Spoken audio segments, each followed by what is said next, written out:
Minority. Let's say you're only 30 people together, a small group, and you want to manage the majority. Let's say the majority is 500 people, and let's say those 500 people live in a village. Then it's easy as 30 to manage 500 because it's just a small location, a village. You just need to be able to control the food supply or the access to the roads, and bang, you have it. The population is subjected onto you. You are the leaders over there, 30 over 500. That goes very easy. Of course, there will be conflicts, all of that, so you need to find a way to regulate the behavior of the people, but it's, it's doable. If, however, you want to, as 30, manage 1 million or 2 million, now that's a bit more complicated because now you need assistance from the population in you as 30 managing them.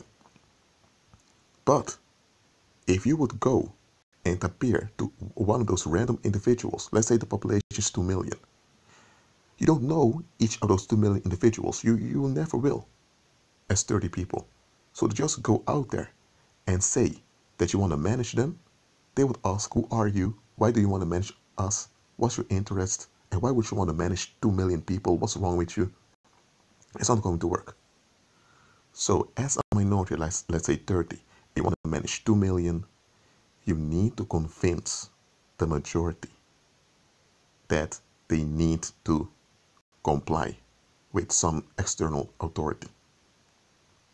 And once the population receives this seed in their minds that they need to comply with some external authority, you have them.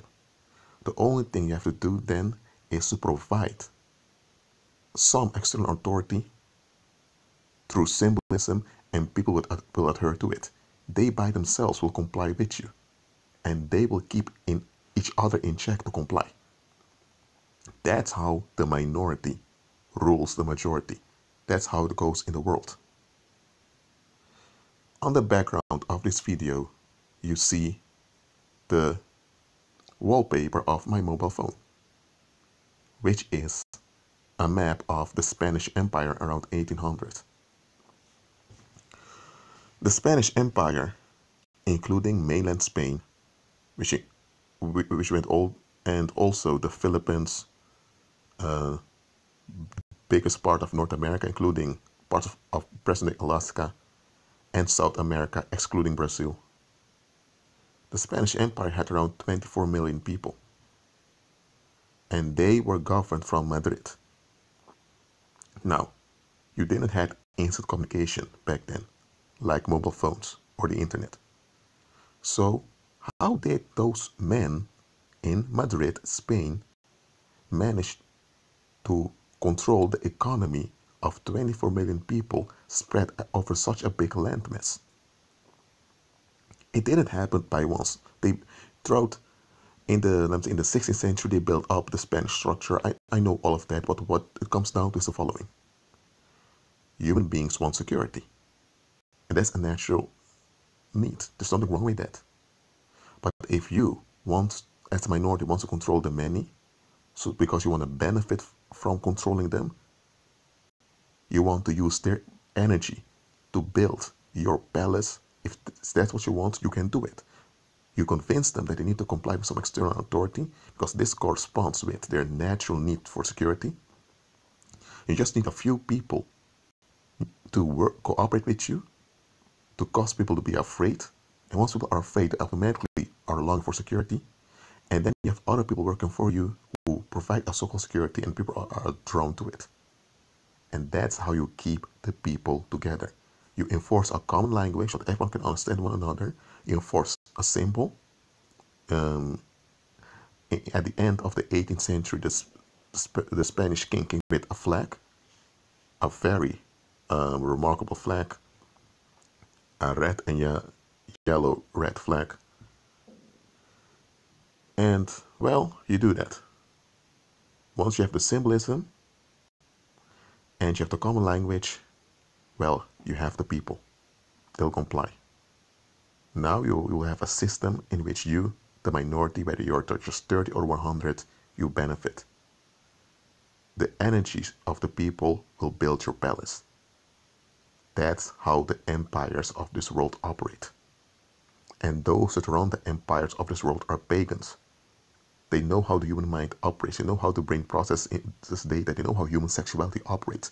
And they are exploiting this knowledge of human beings in order to subject their fellow human beings into a structure in which human beings comply with their own exploitation by the minority, and minority lives carefree.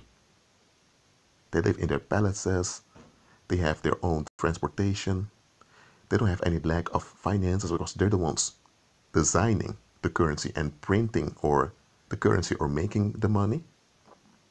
So they have it completely at ease, but this ease is the result of a trick, of a deception. And that is that they offer the population some security that's not real security, but a security on a short-term works. But you need to keep the deception going because the short-term advantages will wear out very soon. That's why the pagan rulers of this world, they have this ritual called war. War and terrorism frighten people, and once people are frightened, they want security again.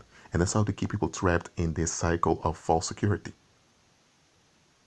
So during the colonial era, it didn't matter whether it was the French Empire, the Spanish Empire, or the Dutch Empire, the British Empire, or the Chinese Empire, or the Japanese Empire, or the Korean Kingdom. Whatever empire or kingdom there was, there were also a few republics, they were led by a tiny minority, and that minority were the pagan rulers of this world. And they get their understanding from the demonic spirits, and in exchange, they put the human population in the negative so that the demons are fed. And because the demons are fed, they now can use the power of those demons to maintain the rule as the pagan rulers of the world. That is how this world operates, plain and simple. So, for you to be delivered from the plagues that haunt worldly people, you need to see through the deception. And I just explained the deception onto you. Look, the Spanish Empire was real, and there were real benefits for the people living in the Spanish Empire.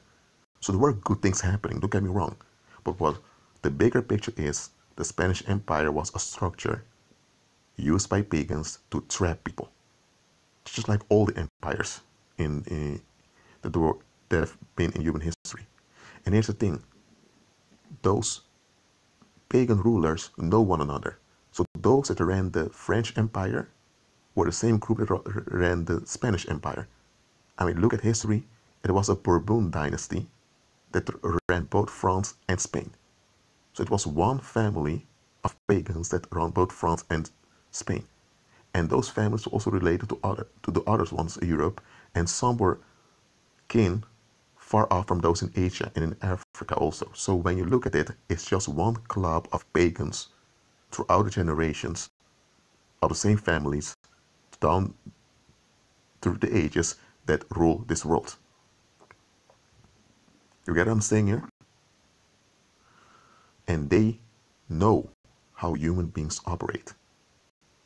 So if you live under their rule, which is the world, then you need to know how they operate so that you can outsmart them. You can't overthrow them because you will get the majority of human population against you. Because remember, the majority of the world's population operates in the negative, and they comply and are fine with the exploitation. Even though they complain about the destructive side effects, they still hold on to the false security. So you're not going to do that. You'll need to learn to outsmart and bypass and circumvent the system. See the system as a tool, and you use the tool to do the will of God in your life. The system is not designed to do God's will, but you use the system to do God's will in your life. What I'm saying here, worldly people subject them to the system, and they sustain the system with their human energy emissions. So they're worshiping the system. You don't, because that system is not your Lord and Savior. Christ is.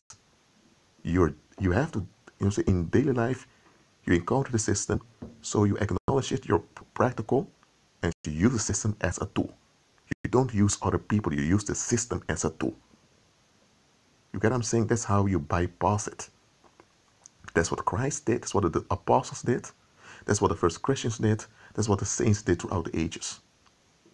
You don't have to gather an army to fight injustice, because injustice is energized by the majority of human population itself. You overrule it, you bypass it, you circumvent it, you outsmart it. How do you do that? First thing, you need to see through the deception. You need to look at the bigger picture. Well, I've just shown you what the deception is. Then you can begin to see other options and possibilities. Well, I hope this video has inspired you. Again, agree with Christ and be at peace.